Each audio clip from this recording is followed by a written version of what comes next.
Free agency dropped on April 11th and the Indiana Fever were moving fast. Kelsey Mitchell locked in on her Supermax. Lexi Hall returning. Monique Billings signed. Tyesha Harris signed. Then the announcement stopped. No Sophie Cunningham for a full 24 hours. One of the most important players on the most watched roster in women's basketball was completely unaccounted for, and the fan base was already writing her funeral.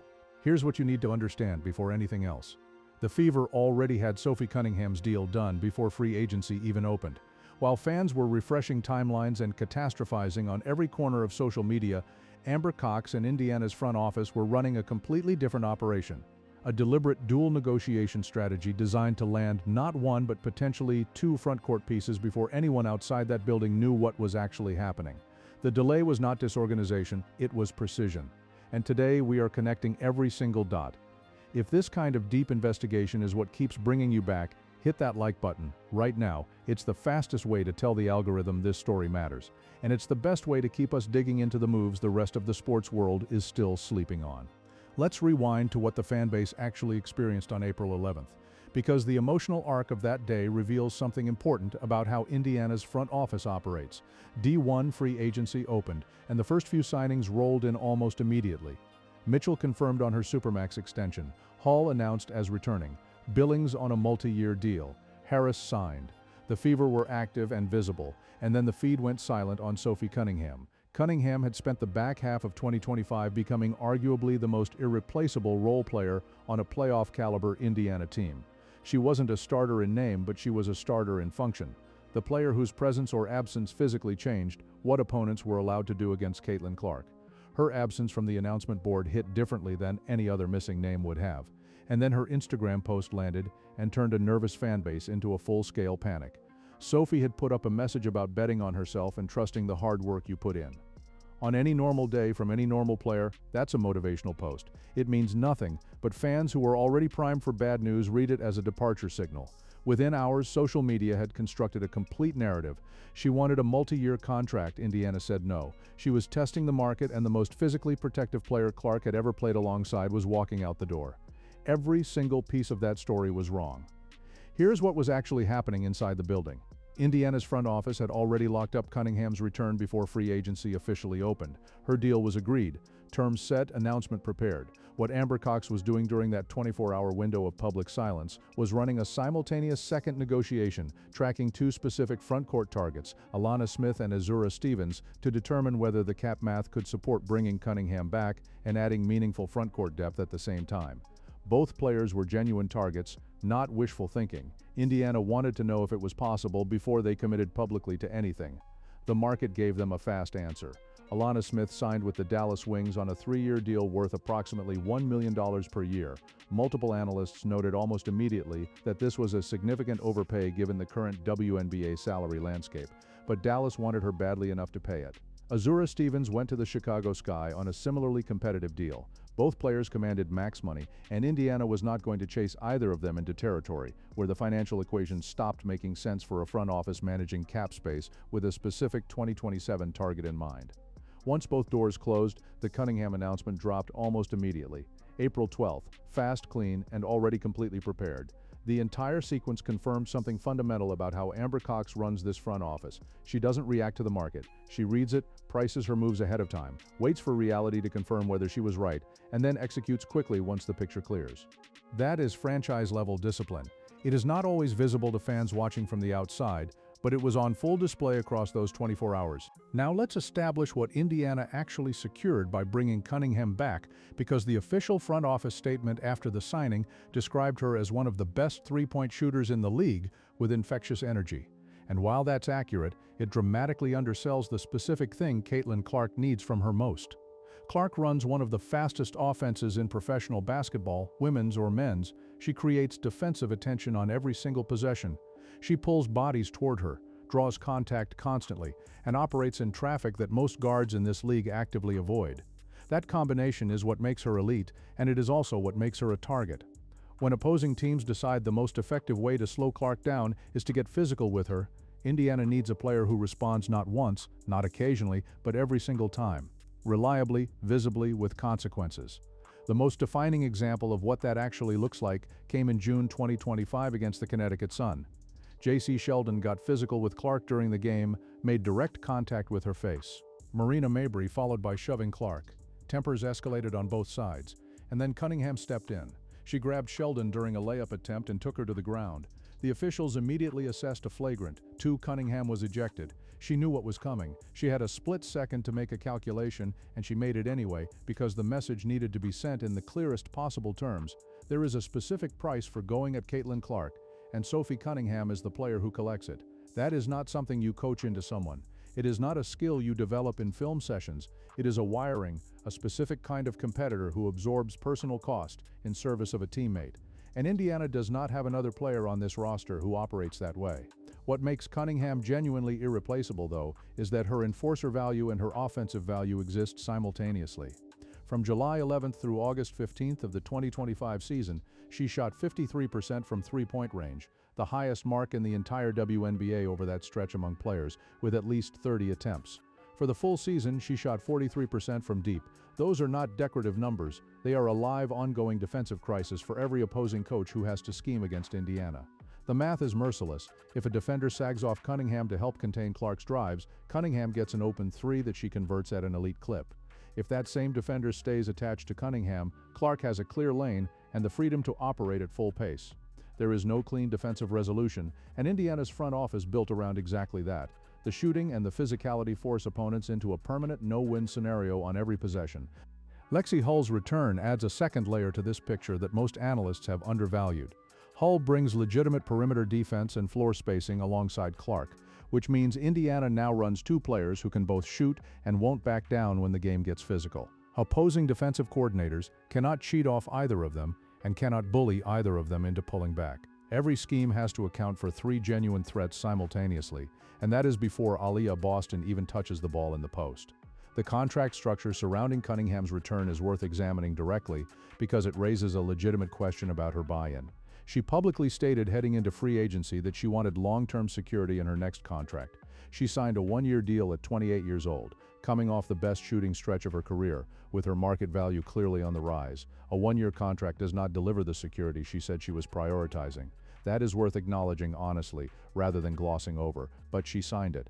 And the reason she signed it is bigger than whatever number landed on the paper.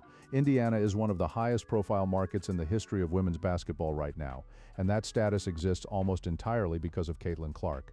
Playing alongside Clark in Indianapolis in 2026 means access to endorsements, brand partnerships, media opportunities, and commercial visibility across the Midwest that do not exist at the same level on any other WNBA roster in the league.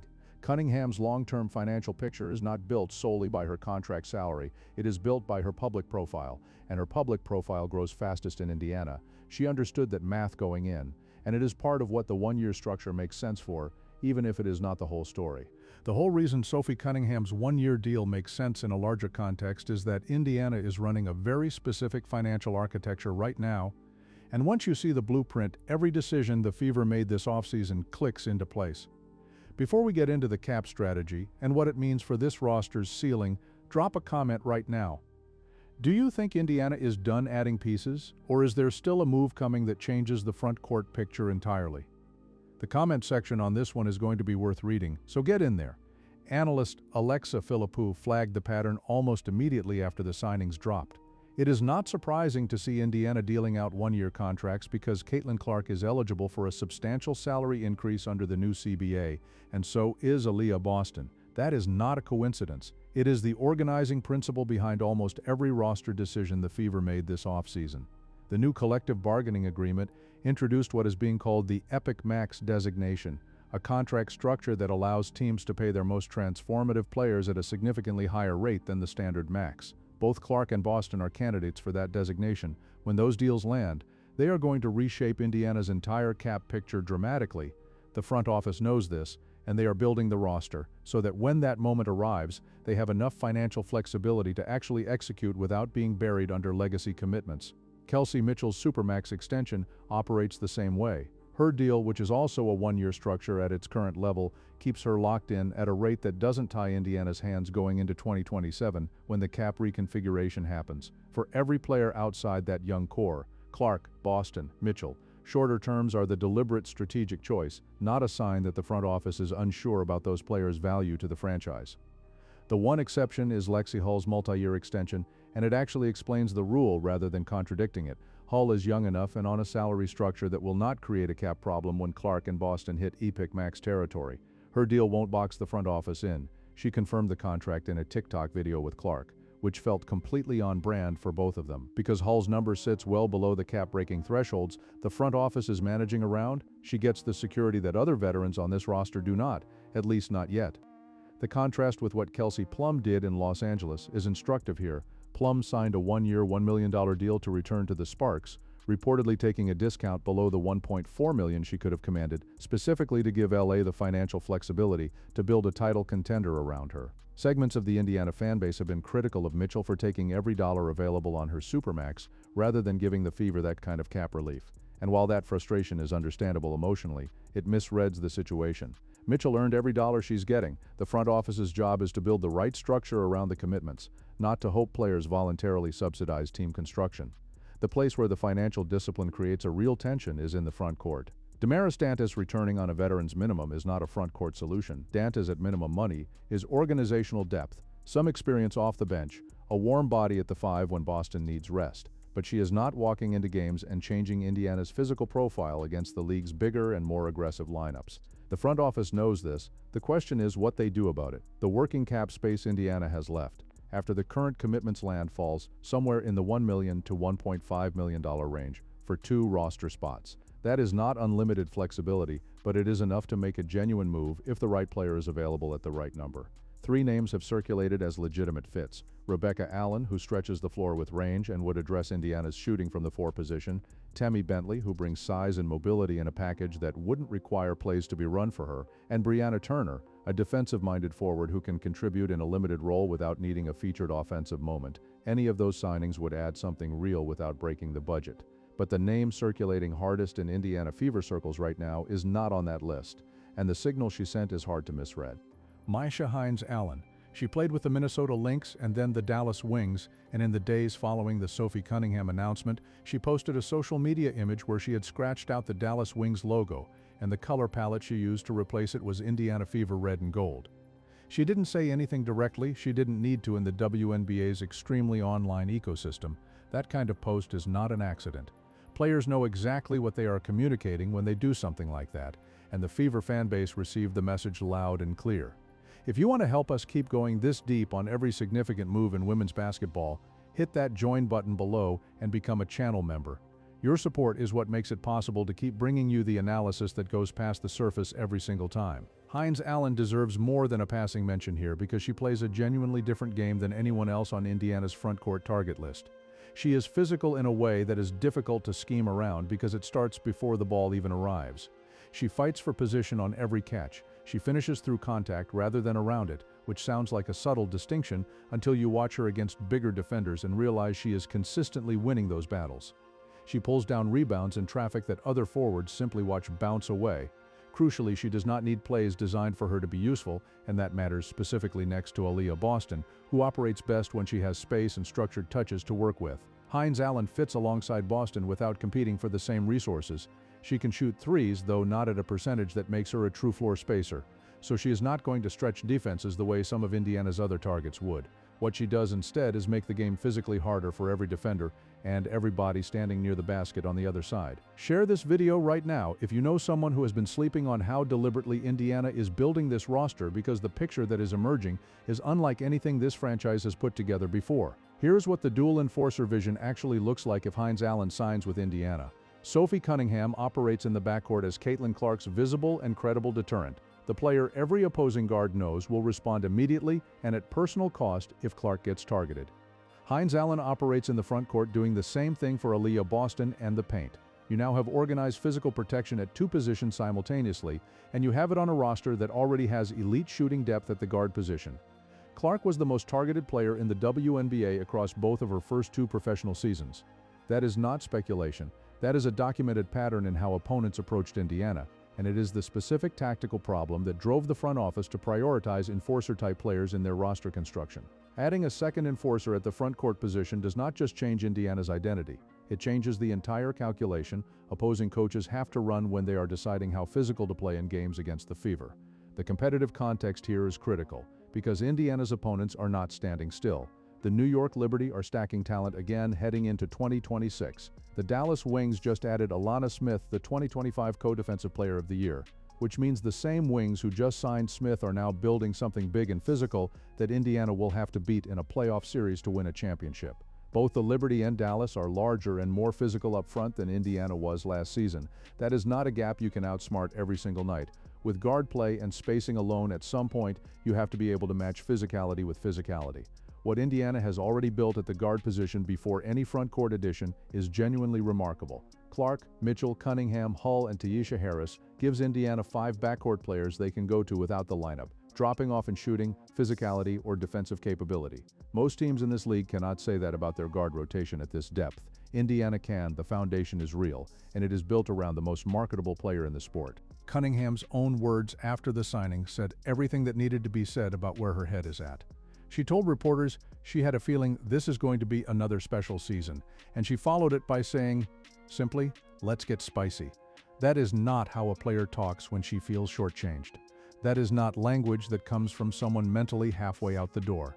That is a competitor who looked at what Indiana is building, calculated what playing in this market does for her broader career trajectory, and decided that one more run alongside Clark, Aliyah Boston, and Kelsey Mitchell is worth betting on. Indiana's front office gave Cunningham that answer by building a roster around her role rather than despite it. They held the announcement for 24 hours, not because they were disorganized, but because they were trying to give her the teammates she needed.